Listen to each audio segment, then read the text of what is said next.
Welcome to Sweet Life Beat Life. We hope this video helps. You start by cutting power to clear transient faults. Unplug the TV and wait about 30 seconds, then plug back in. While it's disconnected, remove all HDMI and USB devices so you isolate external signal issues. Check the remote batteries and the outlet or power strip. Make sure the strip switch is on. Once done, power the TV with the built-in button first, not the remote, so you can see if the set boots without peripheral interference. Next, confirm the TV is on the right input. Cycle through HDMI 1, HDMI 2, and the TV tuner to rule out wrong source.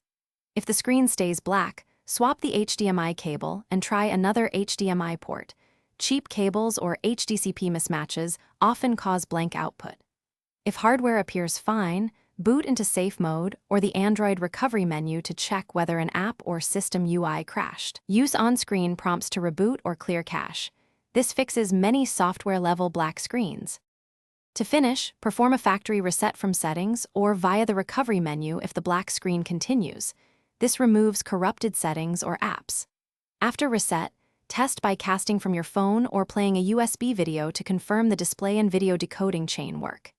If you still get a black screen intermittently or at boot, record exact behavior, LED, sounds, blinking patterns, and contact manufacturer support or a repair shop, because internal panel or mainboard failures will need professional service. Thanks for watching. Consider subscribing if we helped you.